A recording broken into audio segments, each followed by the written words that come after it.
All you need to do this is some type of scalloped flour. I used the Creative Memory Scallop Punch flour. This is about 2 inches. There's also an EK Success Punch. Is it EK? Yeah. EK that has a scallop flour like this. It's 2 inches. They also have an 1.5 inches and a little smaller one too, so if you want to do little small, itty bitty tighter ones, which might work on a scrapbook page better because these are going to be kind of bulky.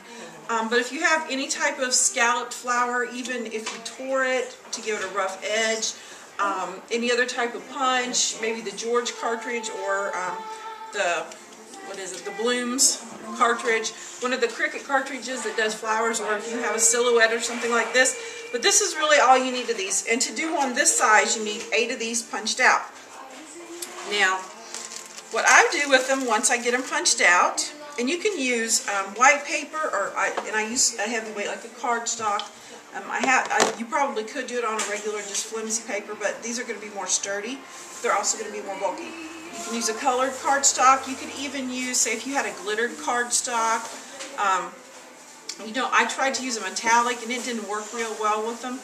But maybe one of the like die cuts with a view, or even if it's got a little bit of glitter on it, those work pretty well as well. And that's what I actually did these blue ones out of that you can look at in a minute. So once I get my flour, just to give it some dimension, I ink the edges. Again, this is totally optional and up to you, and even if you want more color throughout the flour, you can ink it more. And I do just a little bit on the back too, because as you see, you can actually see the back of it. So, very simple like that. So once you get 8 of them, what you're going to do... It's like the cooking show where they take it out of where they do it in stages, and it's already done, and they move on to the next step. That's why I'm trying to keep it short. So once you've got your 8 of them, you dump that out there. What you want to do is take, you can take just regular water, but you're going to want to get these just a little bit wet so you can work with them. I actually use Glimmer Mist because I like stuff that sparkles. And I like a lot of sparkle. So instead of using water, I just use Glimmer Mist just a little bit. That's all you need. And you're going to wad them up like spitballs. Nothing fancy about it. Just wad them up like spitballs. Once you get your 8 spitballs like this, and remember they're going to be just a little bit damp, unfold them. Okay, the wadding them up is going to give them, you can see the little folds and stuff in them. And this was actually white cardstock when I started, and I used the Mimosa color, and it actually went kind of two-toned on me. So I wasn't anticipating getting the yellow tone in there, but I think it looks really, really pretty. So I was real pleased when I started taking those apart. Okay, so we get 8 of them, and we stack them up. Again, no specific science to it. It doesn't have to be even. Purposefully unorganized here. And this is my pokey tool. This is the We Are Memory Keepers pokey tool. Just kind of center it, get it through there, work it through. If you've got like a mouse pad or something, you can work with. See, because I about poked myself there, that wasn't good. Get your hole in there, and you're going to need a brad. It can be a big brad, small brad. You're not going to see the brad.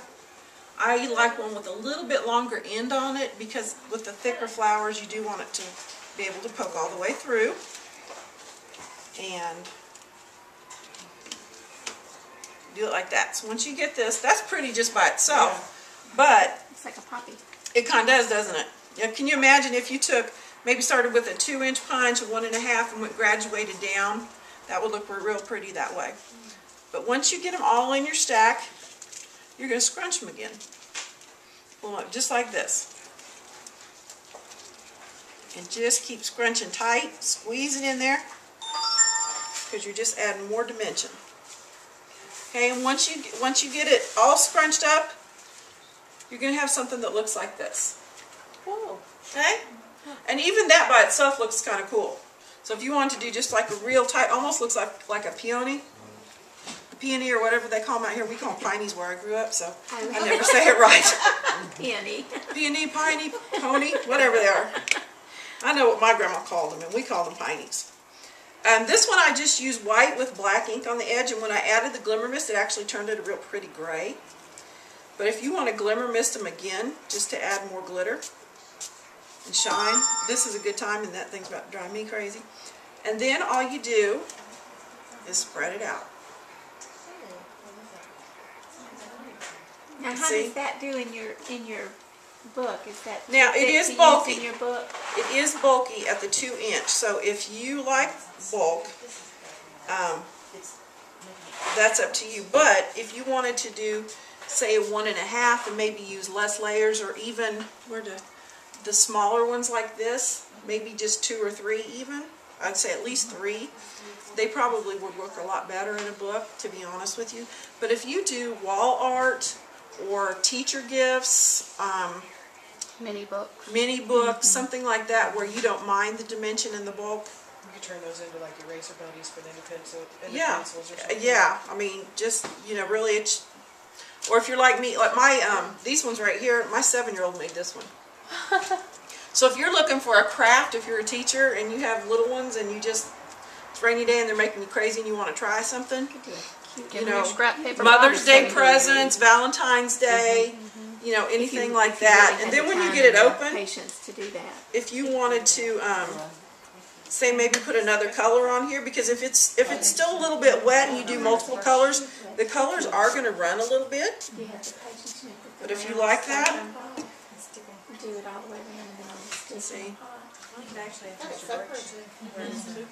And I'm a glimmer mist. But what is there? Liquid pearls. There's all different kinds of glittery. There's even a way. Carla and I both like to watch YouTube videos. Oh yeah. And you can. I saw them in there making their own glimmer mist one day. You use iridescent medium from the paint section. Some kind of mica stuff and. Now we know. Yeah, you can make your own. So, but that's really it. And you're welcome to look at them and touch them and feel them and play with them and do whatever you want. Thank you. If you guys, if you want to make some, we have all the punches over there. If you don't have them here, bring you some cardstock over and punch your hearts away.